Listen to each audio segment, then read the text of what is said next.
سوال داسې دی چې امام ولاړ دی او امام چې ولاړ دی نو دې رکوع ته کته شو امام مقتدی راورسید د رکوع په دوران کې او چې څنګه راورسید نو ډایرک الله اکبر او کته لاړ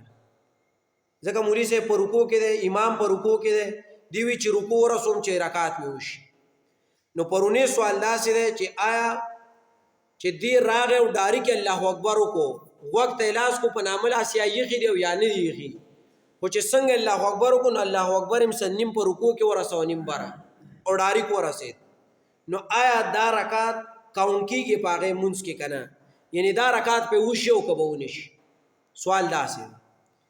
کچرته یو کس راغی امام په رکوع کې وو او د ډایرک الله اکبر او یو کته لاړ قیام دا یو خبره یاد کړئ قیام یعنی ودریدل په مانځ کې فرض دي دا هغه چا د پاره چې دا هغه کې د قیام طاقت یي وسرسي په ودریدو باندې وسی دا هغه د پاره ودریدل په مانځ کې فرض دي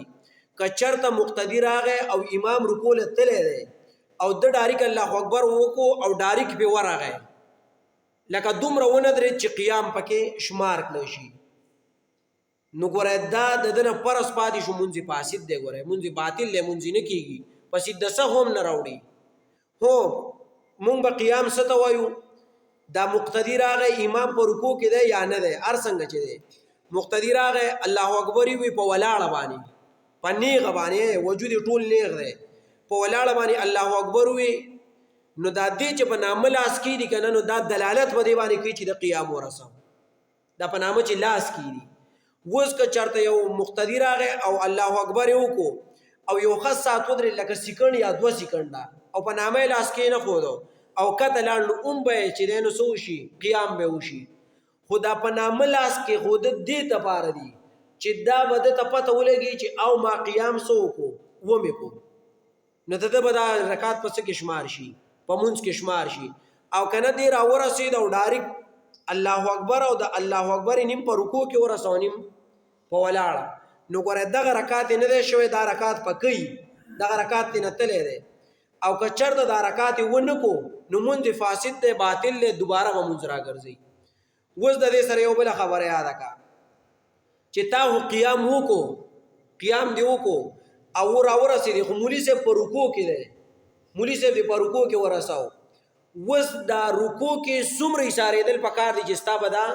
رکن پوره شي وس په دې کې آیا تسبیحات ویل لازمي دي یا نه دي لازمي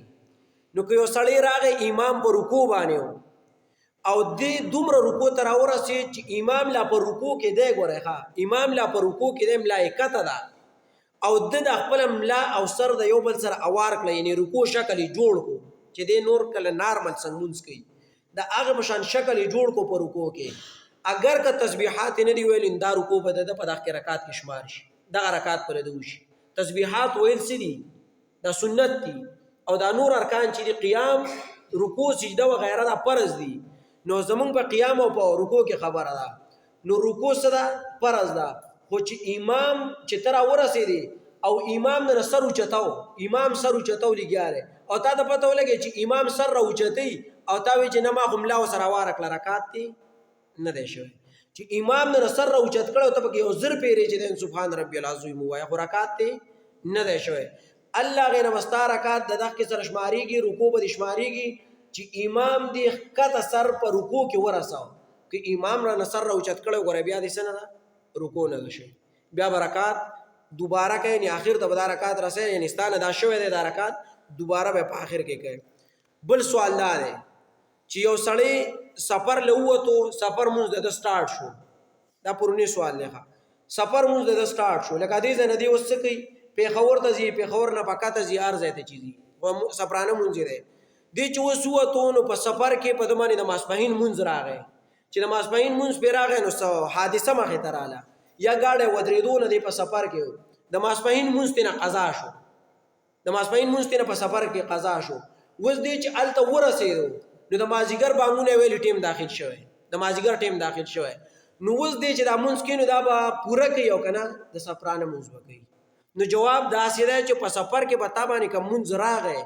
او ټیم د باندې په سفر کې ختم شو نو دا مونږ ستا سپرانه دی دا به ته 2 رکعاته کوې اگر کستانه قضا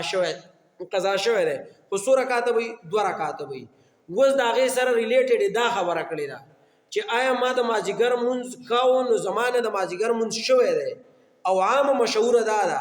چې کله د مازدیګر مونځ سړی وکړي نو بیا پسې ورپسې مونځ نه کېږي مونځ پسې بیا نه کېږي نو دا زه د مازدیګر د لمونځ نه وروسته کولی شم او که نه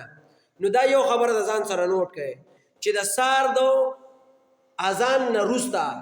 سار اذان وشو صبح صادق وختو د هغې نه وروسته د فرض مانځه پورې او د مازدیګر د مونځ نه وروسته د نور د پرېوتو پورې په دې کې مونځ نه کېږي خو صرف نفل مونځ نه کېږي چې د چا نه مونځونه قضا شوي نو هغه د سار د اذان نه وروسته د فرض مانځه پورې هم کولی شي او د مازدیګر د مانځه نه وروسته د نور د پرېوتو پورې هم کولی شي نو دا مونځ چې د چا نه د ماسپښین دا قضا شوی دی نو د مازدیګر نه وروسته یې کولی شم که نه نو دا بالکل د مازدیګر نه وروسته کولی شي قضا مونځونه دغې ټیم کې کېږي والله اعلم